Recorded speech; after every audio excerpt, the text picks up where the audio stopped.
Hello and welcome to Homesteading Around the Mission. Today we are doing part one of our three-part series where we're going to be talking about when to plant, what to plant, and how to plant if you want to start your garden indoors for the season. Stay tuned as we go over part one where we're going to be talking specifically about when to start your indoor seedlings and what you might like to start. Stay tuned and we'll tell you more.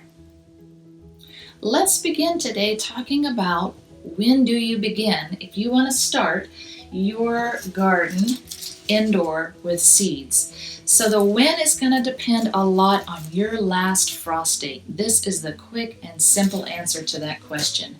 Start your indoor seeds about 6 weeks from your last frost date in your area.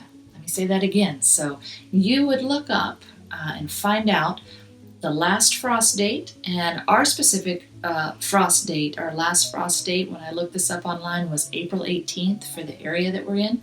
So when I backed that up 6 weeks, it would put me at starting around March 7th. Now today is March 10th, so I'm a little behind, but I don't think I'm doing too bad. So basically you just want to stretch it out that 6 weeks to give those seeds time to become strong indoors, because after the last frost date you are going to be taking those little plants that will have germinated in your seed containers and you'll be transplanting them outside into your garden or into your greenhouse, likely probably just straight into the garden. So that is the quick and simple answer to that. Now, if you are curious what your last frost date is, I found a website and we have no affiliation with this website. It's just the first one that popped up when I searched it. It was victoryseeds.com, but what I thought was nice is I just put in my area, typed it in. They had a little search engine inside their website and it popped up with my frost date. It also had a lot of other neat information, so I'll put that link down below. So that is the when to start. Now, how about the what to start? And the first thing that I want to talk about when we talk about what to start with your seedlings is a term called zones. Now, you may have seen this on gardening sites, and if you're new to gardening, do not let gardening terms, farming terms, intimidate you. Zones simply means what area you're going to garden in. So for my family, as we mentioned in the last video, we're in temporary housing right now in a mission setting, and our zone is 7B. How did I find that out? I actually went to the USDA's website, and again, it was kind of like finding out my last frost date. I just typed in my area specifically. You want to go all the way down to your city and your state and type in your area, and it's going to give you what zone you're in.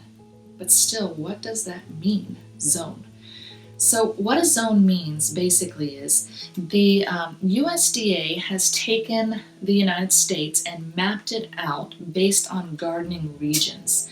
And every region basically is about 10 degrees Fahrenheit cooler as it goes up or warmer as it goes down to its adjacent zone. So let's say you were in zone 10, and I'm going to pick up an example here that I've found.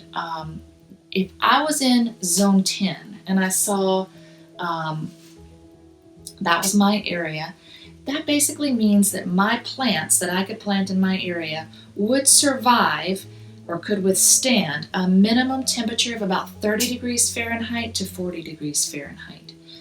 Basically, the zone means how cold a winter can you have for the plants that you're going to plant. Now, you may be wondering, is this just in the United States? Is this the only place that has zone maps? No, actually, there are zone maps in other countries. Each country typically does this on their own. I think Canada has it, the UK, other countries. So you would have to do research to your specific country and location. This video, I'm just speaking to the USDA mapping and the hardiness zones, and I will put below a link also to the zone map that you can find online where you can put in your information. So again, why does zoning matter? It's going to be a part of what you're going to plant. So let's talk about what are you going to plant. So we did the when. Basically, we're starting seeds. You want to make sure your last frost date, back it up 6 weeks. Pretty simple. that's when you might start planting your seeds indoors. I want to just keep this very simple for beginners. Now, the what are you going to plant? There's a couple of factors that will affect what you might choose to plant, one of which is what does thrive in your area. Look in your zone maps, figure out the veggies and fruits. This video, I'm specifically talking to veggies mostly. We'll deal with fruits later, but right now just veggies. But find out what have others found success in planting. That's what you want to plant in your area, especially as a beginner. Another thing that would be very important to consider is the veggie itself. So what I mean to say in that is, and I've got some seeds down here that I'm kind of looking through as we talk, what are you planting, or what would you like to plant? So you found that, let's say, tomatoes grow very well in your area, and celery grows well in your area.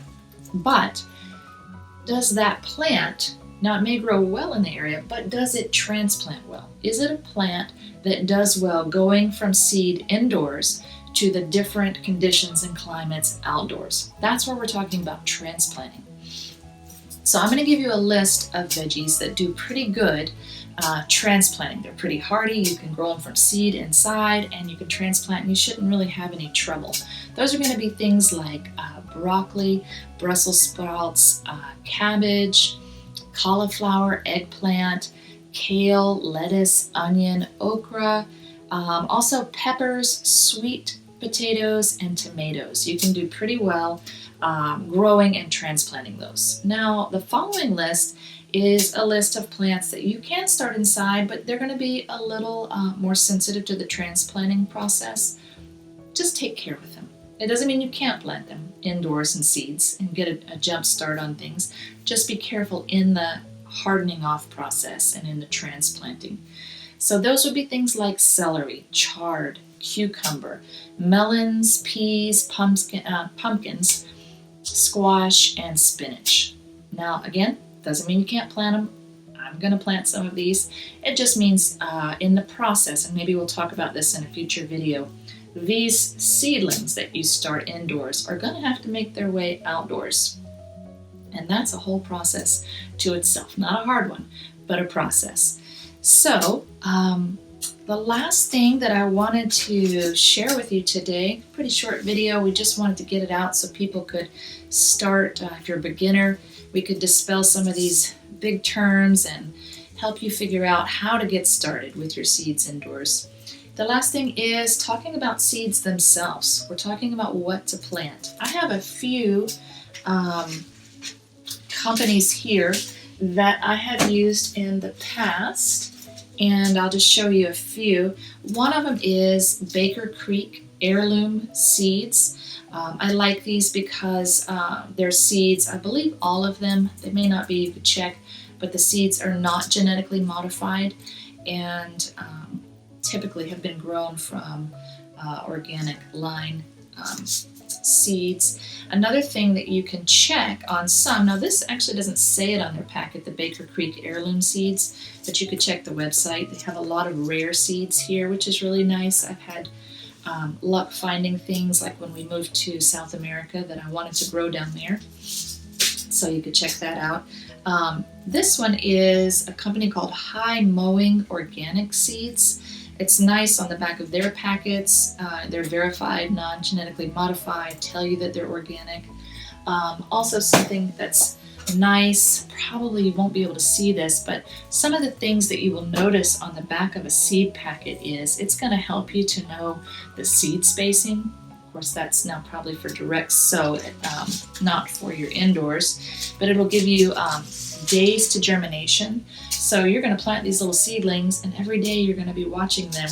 It's nice, a lot of the seed packets will tell you basically about how long you're going to have to wait for that seed to pop and germinate. So that's nice. It also tells you, some will tell you, like this one does, the High Mowing does not, but the Sperrymore seed, spinach seed, boy, that was a tongue twister. It tells you how long or how many days until you can harvest it. I like knowing that because I'm a little bit of a gardening nerd. I make little charts, and when we had a greenhouse, it was my little chart of where everything was, and I did companion gardening, research all this. And it was nice to be able to say on a calendar, hey, this one's gonna pop, we're not germinating anymore, but like for spinach, we're gonna be able to harvest this around this time. This plant should be harvested around this time. Now, the seed packets that don't tell you these things, do your research. You can find it just as easily. So we've kind of covered the when and the what. The what is going to be based on your area and your research. Also, what do you like to eat? If you really don't like tomatoes, I do not suggest starting 30 little tomato plants. Not going to be your best option. Also with tomatoes, something to note, with the little cherry tomatoes, you can get an awful lot off of one plant. So if you and your family though aren't crazy about tomatoes, I would not plant tomatoes. I would pick a variety of things that you're going to enjoy the season through. Also things that you can to get you through winter. Now, if you did like tomatoes, there's a good canning option. But so you want to think about, what does your family like? What do you enjoy? And make it a joyful journey. To me, gardening has been one of the most therapeutic things in my life. I started gardening 20 plus years ago probably, right as I got out of high school and started into college. Gardening was something that has given me just years and years of pleasure. I hope it will for you too. Now, I don't claim to be an expert gardener. I definitely was more a hobby gardener. I loved flowers. It's only been in the last 6 to 10 years that I've really been digging in with vegetables and fruits, and I have thoroughly enjoyed that process, because unlike flowers, veggies and fruits, you get to enjoy the rewards of your labor. So that's pretty exciting. So I just want to encourage you and your family, if you haven't yet started gardening indoors with seeds is a really fun way to start, to me. Some people say it's challenging, it's different, it's more difficult. It has its challenges, it can be difficult, but it is a lot of fun, and it's a lot of fun for the kids because they get to see something right from the very beginning, its inception. It goes from a dry seed to a living plant that you're going to get to enjoy all season through. So we want to encourage you, from our family to your family. We hope this will be a blessing. And stay tuned, because in our next video, we are going to be going over the basics of how to set up your indoor seedling garden, basically. And it's a simple setup. We're going to be going over these grow lights here, propagation trays, some different options for planting your seedlings. So stay tuned. That'll be part 2. We hope to see you then. And until then, God bless.